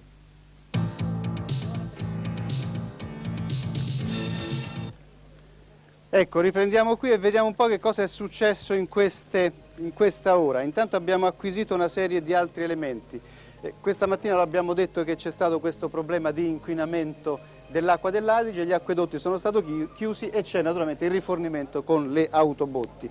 E che abbiamo saputo però, e queste sono un po' le persone che questa mattina abbiamo sentito con altre che sono diciamo, purtroppo andate via, Gianluigi Ceruti, i controlli non sono stati metodici. I controlli purtroppo in tutti i fiumi italiani non sono né sistematici né mirati né permanenti ed è un'esigenza fondamentale per l'Adige, come ripeto per gli altri fiumi italiani, di operare in questa direzione. Controlli sempre più continui. Permanenti, mirati e sistematici. Ecco, questa Gianluigi è l'esigenza Ceruti, di fondo. Vicepresidente di Italia Nostra. Poi questi sono i giovani, diciamo così, che hanno della Lega Ambiente e del WWF che sono andati davanti al Rovereto, hanno trovato lo stesso odore dell'acqua che bevevano il giorno e hanno detto che quella evidentemente è l'acqua inquinata, e hanno scoperto che a Rovereto fra l'altro non c'è un depuratore. Sì, non c'è il depuratore. Noi siamo andati a Rovereto, diciamo pure perché dalle altre parti non si poteva andare. La provincia di Trento ci ha permesso di individuare zone inquinanti, cosa che dovremmo fare anche in altre province. Questo non ci è permesso per esempio per la provincia di Verona, dove non c'è un catasto degli scarichi ancora pronto, dove non c'è una carta di qualità delle acque. Ecco perché siamo andati solo a Rovereto, ma non crediamo che sia solo Rovereto. Allora, lei che cosa ci ha detto? Io vi ho detto tante cose, ma che l'acqua puzza e non si può bere, quindi noi vogliamo acqua pulita e al più presto. E quale altro problema c'è?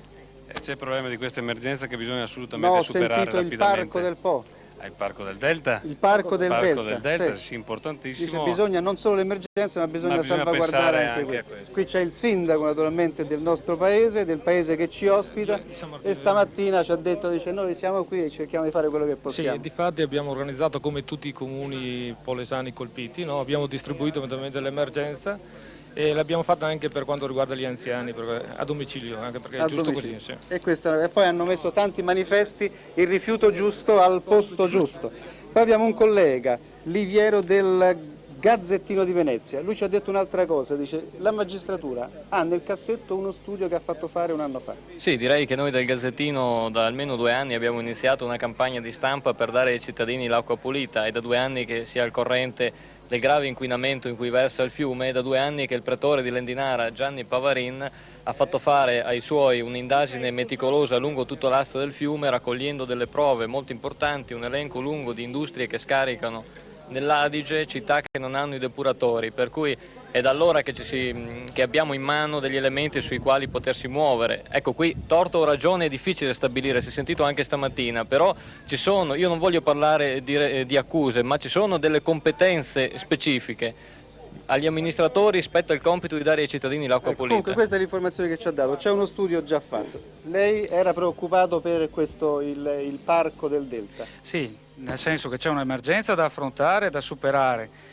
Poi però non deve calare la tensione, perché il risanamento del fiume Adige e il risanamento del fiume Po è una priorità assoluta, tanto più per una zona come la nostra che territorialmente è ancora sana complessivamente e dove è prevista la realizzazione di un grosso parco importantissimo interregionale, che deve essere un parco vissuto dalla gente ed è molto importante. E poi c'è l'assessore agricoltura veronese, il quale ha detto che stanno preparando, e alcuni sono già pronti, una serie di novità per l'agricoltura, dal satellite a delle strutture che trattano per esempio la verdura prima di mettere sui mercati. Sono in corso queste operazioni, le attività del satellite è registrata, abbiamo questo radar meteorologico che presiede il lavoro dell'agrometeorologia, ma tornando alla provincia di Rovigo voglio dire che la provincia di Rovigo non si merita una situazione di questo tipo,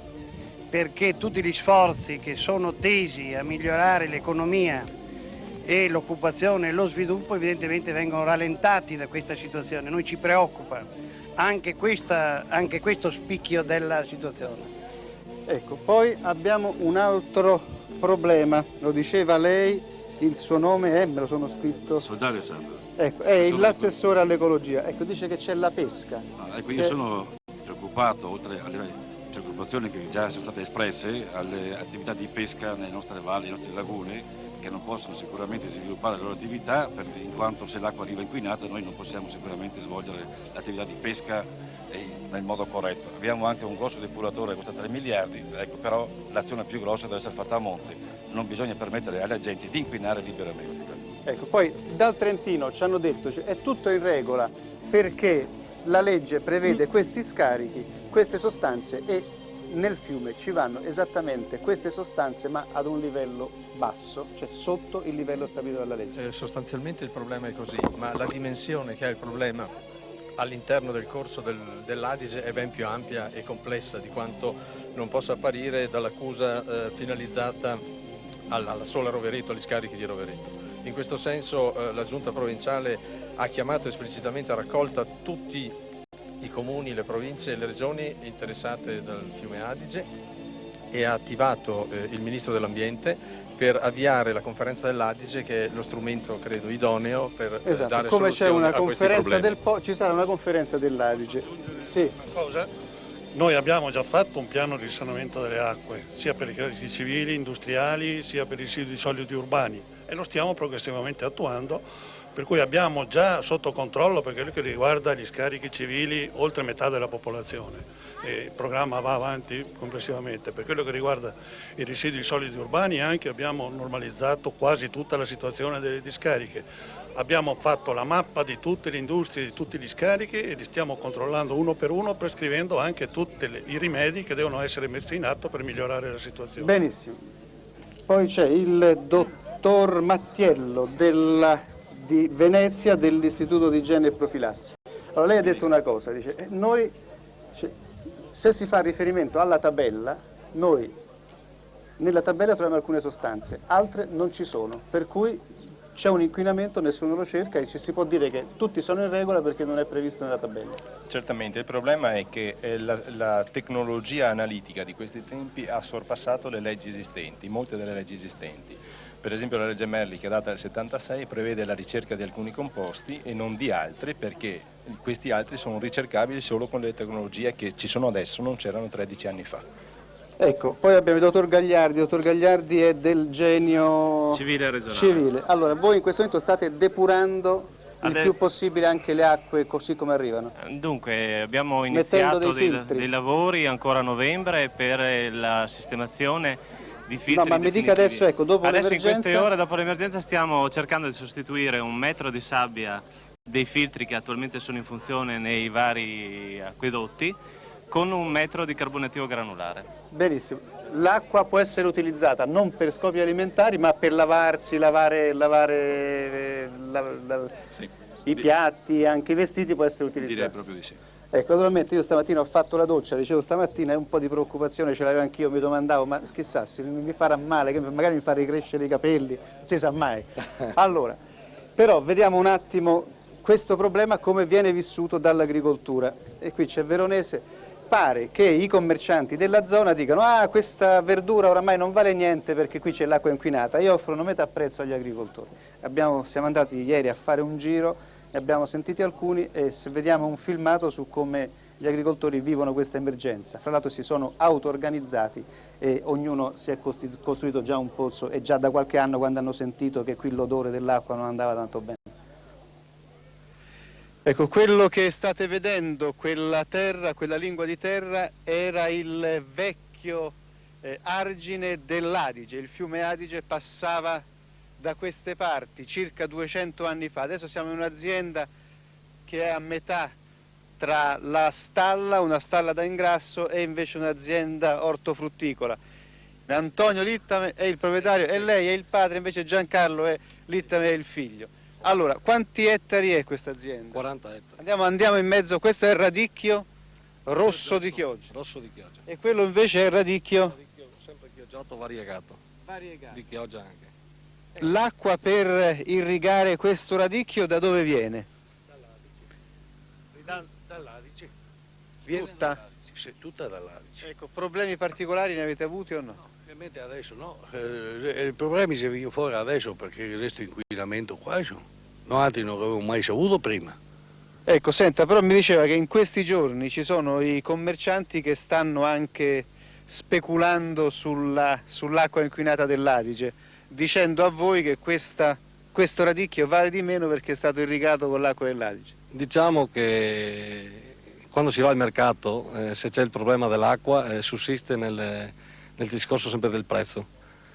Ecco, oggi è il sabato. Oggi è il sabato. Lei è stato al mercato? Sì. Quando? Oggi pomeriggio. Ecco. E diciamo che... Cioè appena tornato? Appena tornato. E che cosa le hanno detto i commercianti? No, comprano per comprare, però hanno sempre la difficoltà che è stato bagnato con l'acqua dell'Adige, mi chiedono, ma capito? Ma il prezzo? E il prezzo è sempre in discesa, diciamo. Sì, quanto offrono? Quanto hanno offerto oggi? Oggi 1.500 lire, rispetto a 15 giorni fa dove prendevamo 2.500-2.600.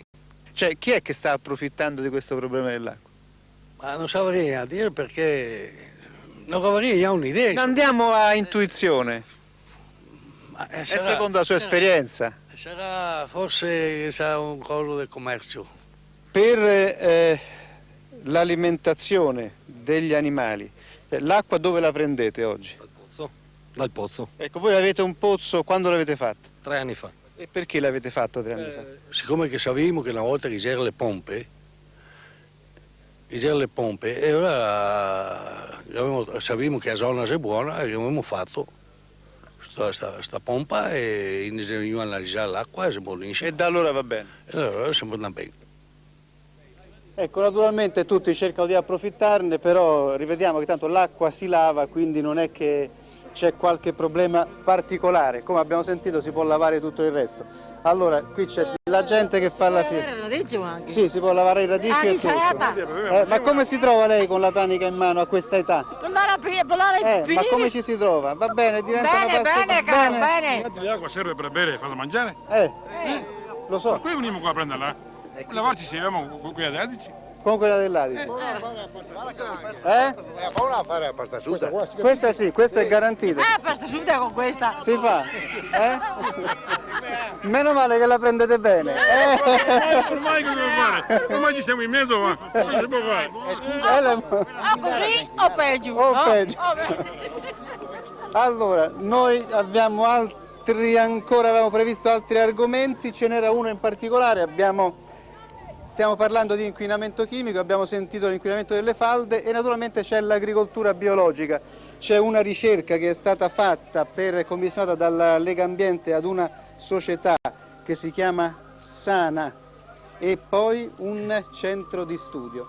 Ecco, loro hanno fatto qui dei grafici, noi li preghiamo di ritornare magari in un'altra puntata per esaminare bene perché è un concetto molto importante questo. Loro sono andati in giro e hanno verificato, acquistato dei prodotti nei supermercati, nei negozi, tra quelli dove era scritto prodotto naturale e quelli invece dove non c'era scritto niente, quindi era un prodotto normale. E molte volte hanno trovato che in un prodotto naturale c'erano più residui di quello del prodotto normale. Ecco, diciamo soltanto questo, poi faremo vedere il resto in un'altra puntata. Questo sono gli spaghetti integrali. Gli spaghetti integrali, qui abbiamo riportato il prodotto naturale 1, appunto, che ha un contenuto in clorpirifos che è addirittura maggiore al limite legale, addirittura 3 volte il limite legale, quindi è fuori legge come prodotto. Fuori legge anche perché, essendo naturale, dovrebbe essere esente da inquinamenti. Esatto, mentre un prodotto tradizionale ha 0,1, esatto, è nei limiti di legge. rientra nei limiti legali. Ecco, dopo io vorrei esaminarla con calma, questo perché parliamo sempre dell'agricoltura biologica, noi dobbiamo tendere a questo, a un'agricoltura sempre più pulita, però non dobbiamo nemmeno che sotto questo slogan si prenda in giro la gente e si dica e si chieda, magari certamente questi costavano molto di più di quelli tradizionali e in effetti c'era sotto la fregatura, ci vuole anche qui una legge e delle regole molto precise.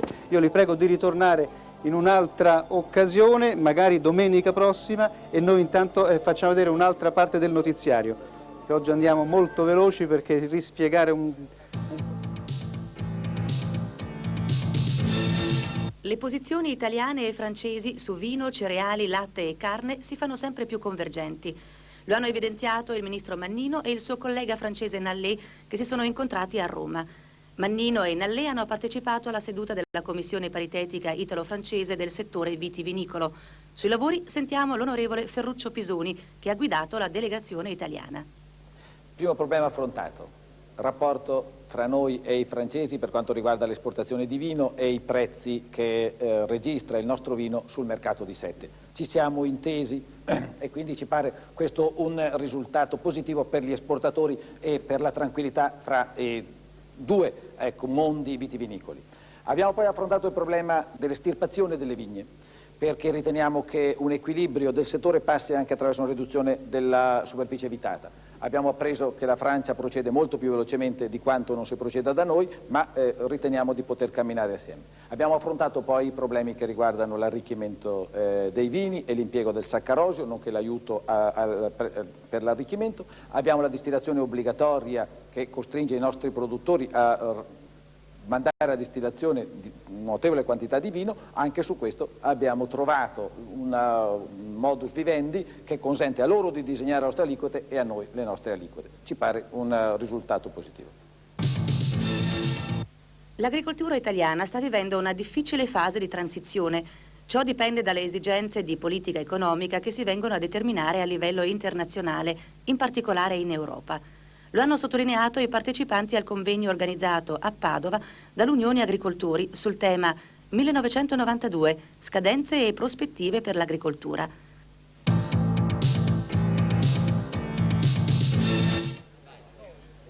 Laccone, diamo indicazioni velocemente agli agricoltori sui trattamenti che non devono fare questa volta. Benissimo, allora sull'olivo non fare trattamenti insetticida, non servono a niente. E ricordo, per tutte le cose che si fanno che non servono, che un trattamento quanto è inutile è sempre dannoso.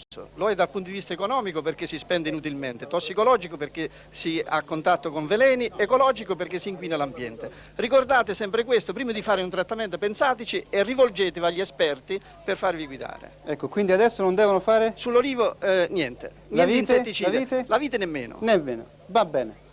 Professor Laccone, parliamo tra un pochino, vediamo Maggi, il nostro pittore che sta rifacendo la cartina. Ecco, questo com'è la situazione per mare è una situazione abbastanza critica al sud, dove ci sono state solo pochissimi millimetri di pioggia. Nell'Italia centrale esiste un pericolo potenziale nella parte soprattutto orientale, dove se non si riempiono gli invasi non sarà possibile certamente quindi esplicare. La zona resta a rischio un po' questa, la parte orientale. Molto problemi, qui invece si vanno attenuando si vanno attenuando come anche una parte della Sardegna, esatto, si vanno attenuando e sperando che la pioggia sarà sufficiente nei prossimi mesi. Benissimo, vediamo il problema per l'allevamento, anche qui qualche variazione si è attenuata, un po' la Sardegna e la Toscana mi pare. La Toscana e anche qui la disponibilità di foraggi attualmente non dovrebbe essere problematica, è minore rispetto a quella di prima. Semmai sarà per l'estate se non vi saranno sufficienti scorte di acqua per poter produrre i foraggi necessari per il prossimo anno. Ecco, professor Laccone. No, non sono Laccone. Sì, professor Laccone, Picciurro.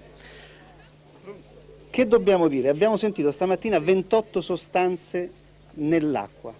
Quando si utilizza l'acqua per l'agricoltura, che problemi pongono queste sostanze? Ma, diciamo, come al solito bisogna vedere quali sono gli effetti sul terreno, vale a dire le quantità di queste sostanze che si sono via via accumulate nel suolo, quindi al di là del fatto che i limiti imposti dalla legge siano rispettati, va verificato qual è lo stato di inquinamento del suolo, è quello che è più importante, perché il suolo fa da filtro, trattiene buona parte di queste sostanze e quindi poi dal suo stato dipende anche il futuro delle attività agricole, quindi mi preoccuperei di meno, così come molti hanno chiesto stamattina per telefono, degli effetti immediati, sarei più preoccupato degli effetti più a lungo termine. Si sommano sostanze chimiche di origine varia, da quella industriale a quella agricola, si fa un mix di inquinamento tale da rendere utile qualche approfondimento per vedere se questo costituisce un rischio e rende precaria l'attività agricola nel futuro. Quindi anche questo a lungo termine? A lungo termine, e nella natura sono i processi a lungo termine quelli più pericolosi, non tanto quelli a brevissimo termine. Bene, ringraziamo Picciurro, responsabile dell'Enea, dei progetti dell'agricoltura del futuro naturalmente, ed ora un argomento che probabilmente c'entra poco apparentemente con quello di cui stiamo parlando in questo momento, l'Amazzonia, però se ne parla tanto e è giusto sottolineare qualche concetto che magari sottolineeremo anche nelle puntate successive. Partiamo con una dichiarazione del Ministro degli Esteri Andreotti, che ha fatto un brano del suo intervento al recente congresso della Democrazia Cristiana a Roma, proprio un passaggio sull'Amazzonia. Ecco, se la regia lo manda in onda. Una cura particolare, infine, noi abbiamo in campo internazionale per stringere intese tra scienziati, uomini d'arme e di cultura, artisti, abbattendo ovunque steccati e promuovendo iniziative comuni. Il laboratorio mondiale World Lab di Zichichi a Ginevra e a Erice costituisce la punta avanzata di questa nostra politica di ampio respiro e di rigetto di inutili segreti e dell'assoggettamento della tecnologia alle distruzioni. Bisogna anche trovare risposte valide agli incubi della sopravvivenza ecologica. Se ad esempio è vero che dalla foresta amazzonica dipende più o meno il futuro dell'universo, l'umanità potrebbe offrire al Brasile un sollievo nel suo forte debito con l'estero in cambio della intangibilità di quel patrimonio forestale. Ecco, questo è il passaggio dell'intervento del nostro Ministro degli Esteri, onorevole Andreotti, e adesso la regia deve mandare in onda un altro filmato. La foresta amazzonica è non solo Brasile, ma anche tutti i paesi intorno. Noi siamo andati in Perù a vedere un progetto di sviluppo agricolo finanziato dalla Banca Mondiale e naturalmente quindi con i soldi italiani e della CEE. Ecco, vediamo che cosa significa un progetto nella foresta amazzonica. Guardate che meraviglia queste foreste, ecco, mentre giù vedete nel fondovalle ci sono già dei campi coltivati. Ecco dove stiamo in questo momento, vediamo se riusciamo, il vento è forte, noi stiamo sorvolando il nord del Perù. Ecco, siamo vicino a Moyobamba, ecco, questa è l'Amazzonia, questo è il Rio delle Amazzoni, questo fiume che scende qua. Noi stiamo in questo momento a Moyobamba.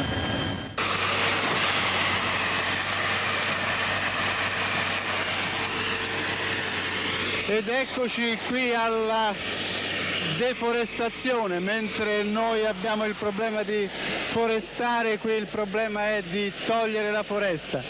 Ecco, continuamente pezzi di questa antichissima foresta vengono spianati per farne dei campi coltivati. Ecco, senta, e in questo campo che cosa ci verrà dopo? Se sembrerà arroz. Riso. Siamo nella seconda tappa di produzione del terreno. Prima abbiamo pulito il terreno e adesso stiamo proprio livellando il terreno e poi si comincerà a fare le pozze, perché abbiamo visto che il sistema di irrigazione funziona abbastanza bene. Quindi riso da queste parti? Arroz, ¿verdad? Sì, definitivamente. Sì, sicuramente la coltivazione è principale. Ecco, questa che stiamo sorvolando è la valle di Rio Maio, ecco sotto di noi il fiume, ecco questa qua a destra da questa parte è la parte del progetto, vedete qua sotto i disegni delle risaie. Tutte le risaie sono tutti nuovi impianti, qui un tempo c'era foresta, adesso vedono tutti i disegni proprio. Ecco, quella era lì c'era foresta, naturalmente si è sentito parlare dei debiti esteri dei paesi intorno alla foresta amazzonica, la vogliono utilizzare per risollevare le loro sorti economiche, c'è uno squilibrio di ricchezza per cui poche famiglie riescono a trarre vantaggio da questi progetti, da questa speculazione possiamo dire, i paesi occidentali sono chiamati ad intervenire perché noi offriamo dei soldi per questi progetti. Ecco, questo è il fronte oggi della lotta alla deforestazione della foresta amazzonica, su questo noi continueremo nelle prossime settimane cercando di capire che cosa noi in prima persona possiamo fare. E adesso diamo la parola a Marcello Loffredi per le previsioni della prossima settimana. Sì, grazie, buongiorno e buona domenica a tutti. Le correnti perturbate atlantiche hanno portato e mantenuto le promesse di pioggia. La distribuzione è stata molto irregolare, sono state privilegiate le regioni tirreniche e non quelle adriatiche. La situazione sta evolvendo, torna l'alta pressione, ma questa volta è l'alta pressione russa, quindi porterà con sé delle correnti fredde da nord-est e vedremo porterà delle piogge sul versante adriatico, quello che sino ad ora è stato il più penalizzato. Ma ecco la situazione prevista per la prossima settimana. Per domani prevalenti condizioni di cielo sereno sulle regioni centro-settentrionali lungo il versante tirrenico, mentre sul versante adriatico centro-meridionale annuvolamenti irregolari con possibilità di qualche occasionale pioggia, venti da nord-est e temperature in diminuzione. Tra martedì e mercoledì si farà più pesante l'azione delle correnti fredde da nord-est, correnti molto instabili che porteranno piogge lungo tutto il versante adriatico centro-meridionale, zone interne del centro, sulla Sardegna, più orientale e sulla Sicilia. Sulle zone montane avremo anche delle nevicate, sulla parte adriatica anche dei temporali, quindi rovesci temporaleschi. La situazione comincerà ad allentare nel corso delle giornate di giovedì e venerdì, quando ancora gli annuvolamenti saranno più o meno presenti, ma le piogge diminuiranno sempre sul versante adriatico. Intanto cominceranno a farsi strada le correnti atlantiche nuovamente, portando degli annuvolamenti irregolari sulle regioni nord-occidentali. Questo è il preludio di una nuova fase di correnti perturbate atlantiche che vediamo fra sabato e domenica portare di nuovo annuvolamenti più o meno stessi, piogge in pianura e nevicate in montagna su tutto il nord e sulle regioni centrali. È l'inizio di una nuova fase piovosa, quindi speriamo molto dalle successive piogge. Grazie, ecco, grazie Marcello, noi finiamo la trasmissione mentre l'autobotte che solitamente trasporta il latte e invece in questo periodo sta trasportando l'acqua, parte da questo deposito, da questa piazza per andare in una piazza analoga a questa. Gianluigi Cerutti, io ho collegato l'Amazzonia con questi problemi qui. Sono problemi diversi, però anche qui i problemi sono gravi, anche economici e a lunga scadenza. Certo, perché bisogna valutare i danni che sono stati già prodotti alla salute, i danni economici. E a questo proposito vorrei dire che in una interrogazione rivolta al Ministro dell'Ambiente, al Ministro di Grazia e Giustizia, di cui ho parlato nella prima parte di questa linea verde, ho chiesto anche che una volta individuati i responsabili o i responsabili, il Governo attraverso il Ministero dell'Ambiente eserciti l'azione di danno pubblico ambientale in maniera decisa e vorrei dire perentoria. Ecco, e forse bisognerà fare una richiesta analoga per la destinazione dei fondi italiani ai paesi in via di sviluppo. Bloccarli, vincolarli a un'analisi preventiva di impatto ambientale fatta da una commissione di grandi saggi italiani. Certo, anche per quanto riguarda l'Amazzonia certamente non bisogna collaborare a livello di organismi internazionali creditizi con iniziative che possono arrecare un danno così grave all'intera umanità. Bruciare un tratto di foresta, abbiamo visto con i mezzi di oggi, si tratta di con i caterpillar, come si diceva una volta, spianare intere... E come ci diceva una sera il missionario Angelo Panza, si distrugge anche un'intera popolazione, quella degli indios. Quindi sono problemi umani di grande rilievo. Bene, grazie a tutti, ci vediamo domenica prossima sempre alle 10. Arrivederci.